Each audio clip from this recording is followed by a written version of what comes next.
Hello friends, welcome back to my channel. तो जो आज का हमारा टॉपिक है वो है major ports on the eastern coast of India. तो इंडिया के ईस्टर्न कोस्ट पे जो भी मेजर पोर्ट्स हैं आज हम उनके बारे में स्टडी करेंगे। तो हमेशा की तरह पहले टॉपिक का ओवरव्यू लेंगे, देन उसके बाद कुछ इंपॉर्टेंट एमसीक्यूज को प्रैक्टिस करेंगे। तो बिना देरी किए हुए स्टार्ट करते हैं लेक्चर को। तो पहला पोर्ट जो हमारा रहने वाला है वो है तूतीकोरिन पोर्ट। तूतीकोरिन पोर्ट जिसकी लोकेशन की अगर हम बात करें, लोकेशन पता होनी चाहिए आपको। तो कहाँ लोकेटेड है? तमिलनाडु में। ठीक है, एक आपका इंपॉर्टेंट पॉइंट लोकेशन। ठीक है, तो तूतीकोरिन पोर्ट की जो लोकेशन है वो है तमिलनाडु। उसके बाद ये किस तरह का पोर्ट है? तो अगर टाइप की बात करें तो ये आर्टिफिशियल है। कैसा पोर्ट है? आर्टिफिशियल पोर्ट है ये। ठीक है, ये आपको याद रखना है। एंड लोकेशन जो है इसकी गल्फ ऑफ मन्नार में है।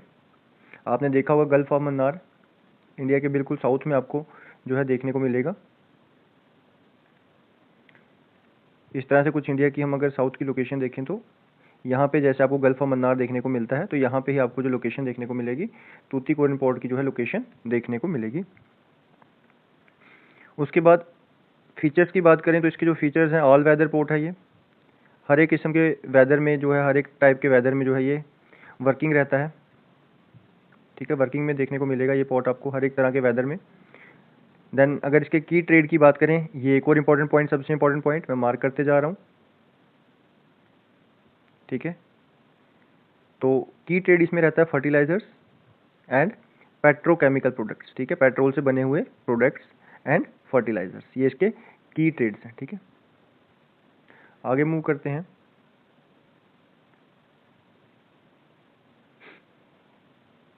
नेक्स्ट पोर्ट जो हमारा है वो है चेन्नई पोर्ट, जिसकी लोकेशन सेम तमिलनाडु में।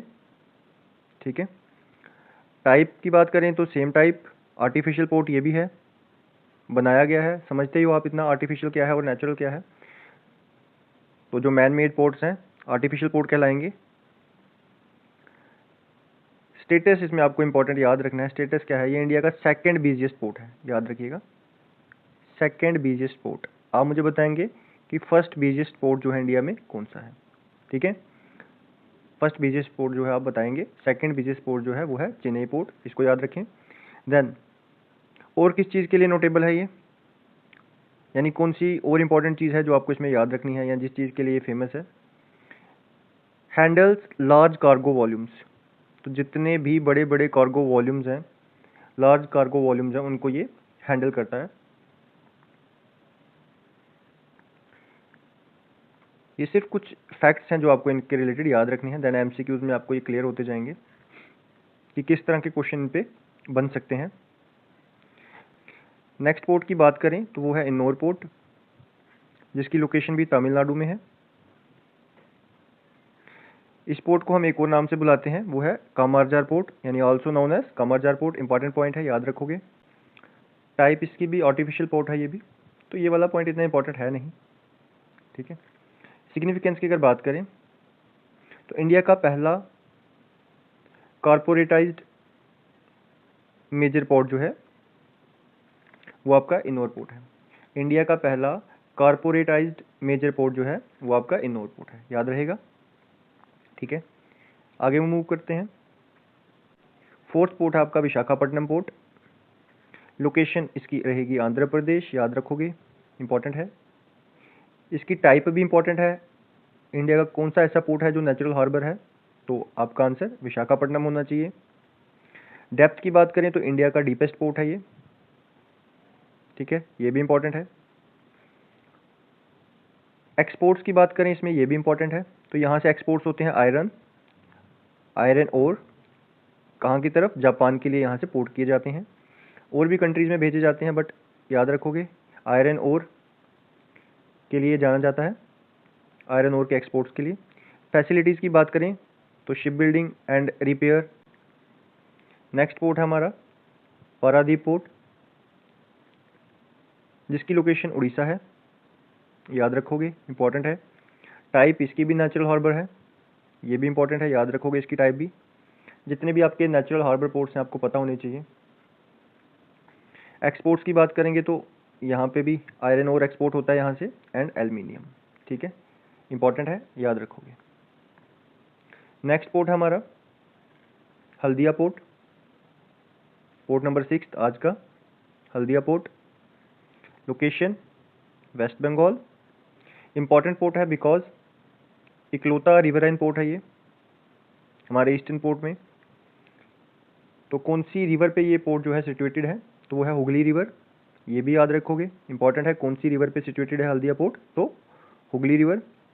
अगर इसके निकनेम की बात करें, अदर नेम्स तो वैसे भी आपको पता होने चाहिए, तो इसको डायमंड हार्बर के नाम से भी जाना जाता है। इस पोर्ट को डायमंड हार्बर के नाम से भी जाना जाता है, also known as Diamond Harbour. Role क्या था और क्यों इस पोर्ट को बनवाया गया था या बनाया गया था? To reduce load on Kolkata port. Kolkata port से लोड को कम करने के लिए जो इस पोर्ट को बनवाया गया था, हल्दिया पोर्ट को, ये भी इंपॉर्टेंट है। आज का पोर्ट नंबर 7 जो है वो है कोलकाता पोर्ट। लोकेशन वेस्ट बंगाल में है। टाइप इसकी रिवराइन पोर्ट, ठीक है। और लिगेसी, ये इंपॉर्टेंट पॉइंट है इसका। लिगेसी क्या है इसकी? ये ओल्डेस्ट ऑपरेशनल पोर्ट है इंडिया का। क्या है ये? Oldest operational port. सबसे पुराना पोर्ट जो अभी भी ऑपरेशनल है तो वो है आपका कोलकाता पोर्ट। बिल्ड किया गया था इसको ब्रिटिश ईस्ट इंडिया कंपनी द्वारा, ये भी पता होना चाहिए। तो उस टाइम से लेकर के ये आज भी ऑपरेशनल है। और जो इसके मेजर ट्रेड्स हैं, यहाँ से जूट ट्रेड होता है, टी, कोल एंड स्टील, ठीक है। ये सारी चीज़ें आपको इनके बारे में पता होनी चाहिए। इन्हीं पे बेस्ड कुछ एमसीक्यूज होंगे और कुछ एमसीक्यू में हम एक्स्ट्रा पॉइंट्स भी देखेंगे जो यहाँ पे रह गए हैं। एक चीज़ मैं रिपीट करता हूँ जो मैंने शायद गलत बोल दी थी। मैंने ओनली पोर्ट बताया था हल्दिया पोर्ट को, बट कोलकाता पोर्ट जो है ये भी रिवराइन पोर्ट है। मैं डिफरेंस बताता हूँ क्या है। कोलकाता पोर्ट जो है ये ओनली रिवराइन मेजर पोर्ट है। मेजर पोर्ट की बात कर रहा हूँ, इस पर फोकस करेगा पॉइंट पे, मेजर पोर्ट, ठीक है। वरना हल्दिया पोर्ट और कोलकाता पोर्ट जो है ये दोनों ही जो है ये रिवराइन पोर्ट है। ओके, स्टार्ट करते हैं एमसीक्यूज को। पहला एमसीक्यू हमारा है, which type of the following is the only riverine major port on India's eastern coast. तो ऑप्शंस आपके सामने हैं, Paradip port, Visakhapatnam port, Kolkata port या फिर चेन्नई पोर्ट। एक बार क्वेश्चन को ध्यान से देख लो, आपसे पूछा गया ओनली रिवराइन मेजर पोर्ट। इसमें हमारा राइट आंसर है Kolkata port, option C.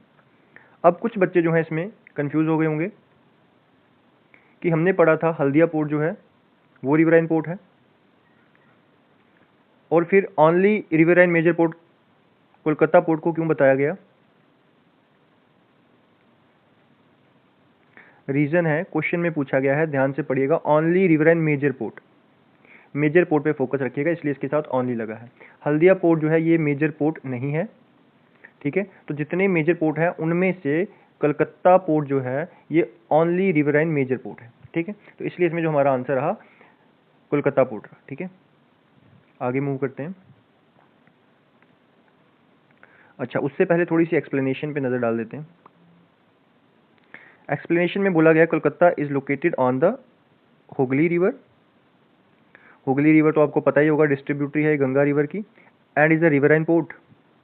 It requires constant dragging and navigation management due to siltation. अब देखो होता क्या है कि जो कोलकाता पोर्ट है ये एक रिवराइन पोर्ट है। क्या है ये? रिवराइन पोर्ट है। अब रिवराइन पोर्ट होने से क्या है कि रिवर्स में बहुत सारी सिल्ट इकट्ठी हो जाती है, आपको पता होगा। रिवर में बहुत सारी जो है सैंड से बनी हुई या फिर क्ले से बनी हुई सिल्ट इकट्ठी हो जाती है।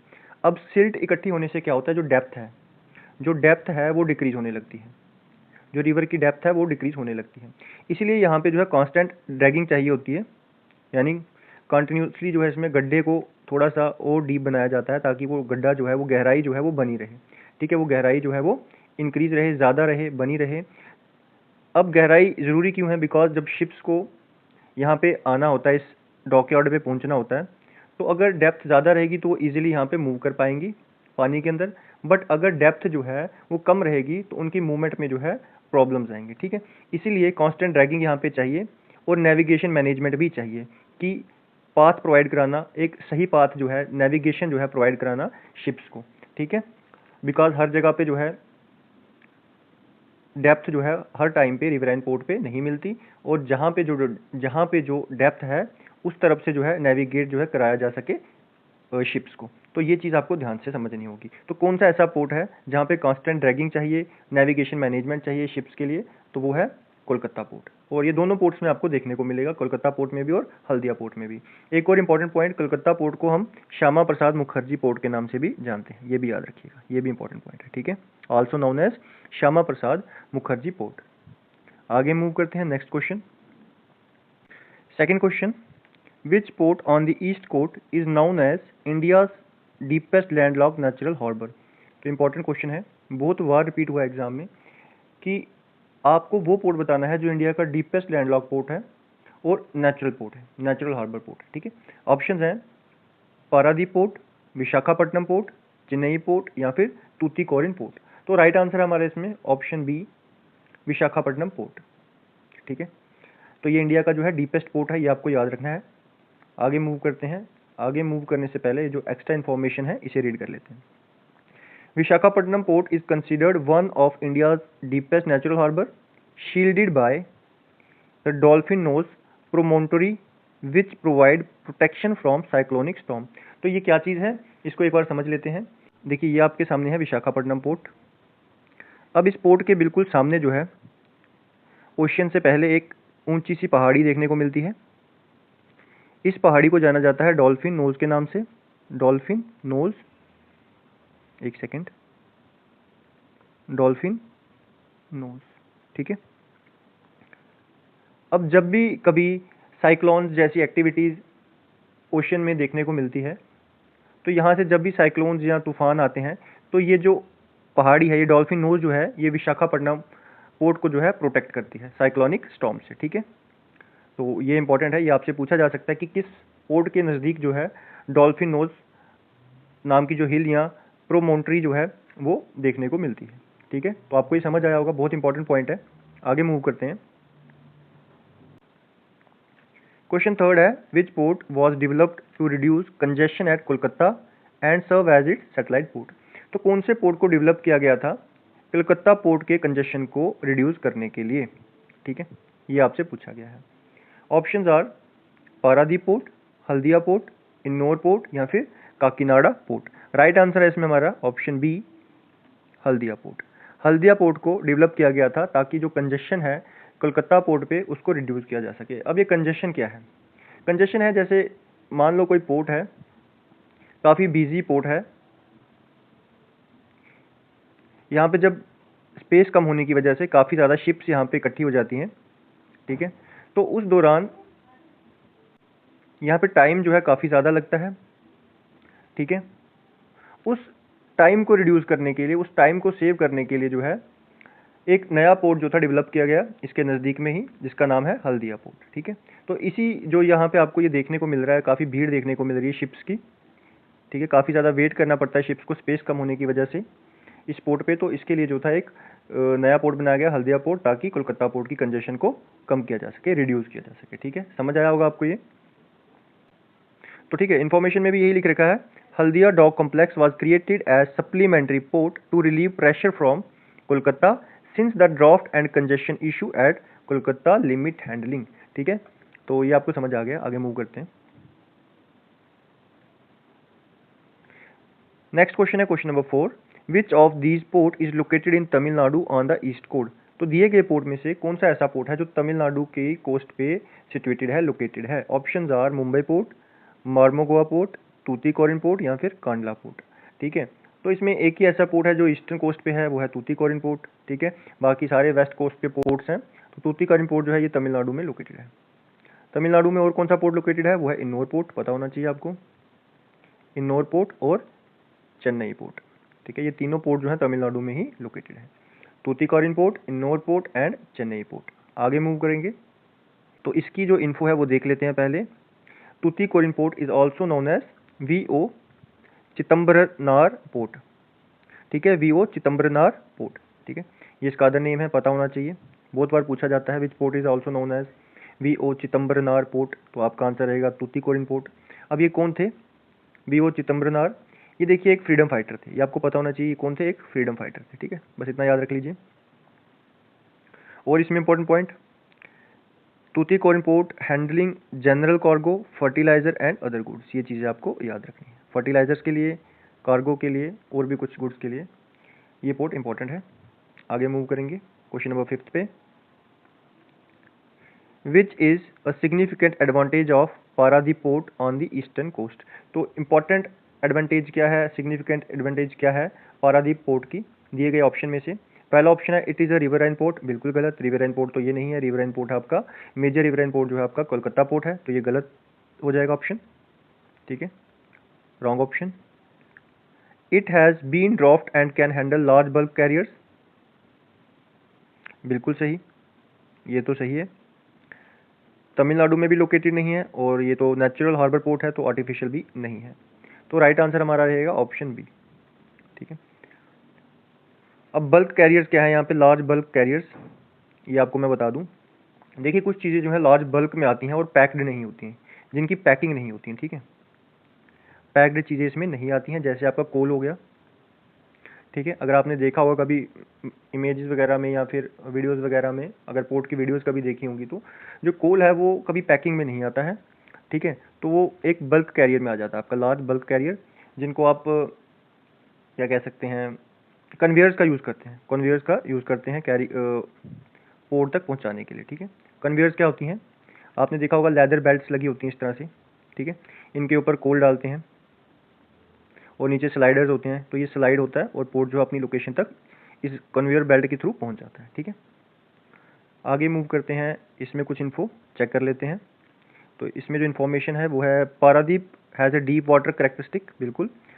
तो इसमें भी जो ड्राफ्ट है वो काफ़ी गहरा है, तो जो मैंने आपको ड्राफ्ट डेप्थ बताई थी विशाखापट्टनम की, विशाखापट्टनम पोर्ट की, उसको एक बार दोबारा मैं लिख रहा हूँ। विशाखापट्टनम पोर्ट की थी लगभग 16.5 मीटर, और उसके बाद आता है आपका पारादीप पोर्ट, ठीक है, जिसकी डेप्थ है 16 मीटर, ठीक है, and can handle large bulk carriers and capesize vessels, it is located on the open sea not riverine, ठीक है। तो रिवराइन पोर्ट ये है नहीं, ये भी हमने पढ़ा इसके बारे में, और इसकी डेप्थ के बारे में पढ़ा, कितनी डेप्थ है 16 मीटर, और इससे ज़्यादा डेप्थ जो है विशाखापट्टनम पोर्ट की है, ठीक है। ये कुछ इंपॉर्टेंट पॉइंट्स थे, आगे मूव करते हैं। Question number 6, which port is relatively recent private deep water port on India's east coast taken over by Adani in recent year। तो रिसेंटली एक प्राइवेट डीप वाटर पोर्ट है इंडिया की east coast पे, जिस पे take over कर रखा है अडानी ने रिसेंट ईयर में, ठीक है, कुछ रिसेंट ईयर्स में, जिसमें ज़्यादा होल्ड जो है अब अडानी साहब का है, ठीक है। ऑप्शंस हैं गोपालपुर, इन्नौर, चेन्नई या फिर कोलकाता। तो इसमें राइट आंसर है आपका ऑप्शन ए, गोपालपुर पोर्ट जो है ये, इसको टेक ओवर किया गया है अडानी द्वारा, ठीक है। लोकेशन आपको इसकी भी याद रख लेनी है, इंपॉर्टेंट है, न्यूज़ में चल रहा है तो याद रख ही लोगे। लोकेशन है उड़ीसा में, डीप सी पोर्ट है, डेवलप किया गया है पीपीपी मॉडल पे। अब ये पीपीपी मॉडल क्या है इसको भी देखते हैं, उसके आगे पहले कोई इंपॉर्टेंट पॉइंट है। In 2024 Adani port announced it would acquire 95% stake in it, देख लीजिए, तो इतना स्टेक जो है अब अडानीज के पास है, ठीक है, 95% स्टेक। अच्छा समझ लेते हैं पीपीपी मॉडल क्या है, पीपीपी मॉडल को समझते हैं। तो ये है आपका पब्लिक प्राइवेट पार्टनरशिप।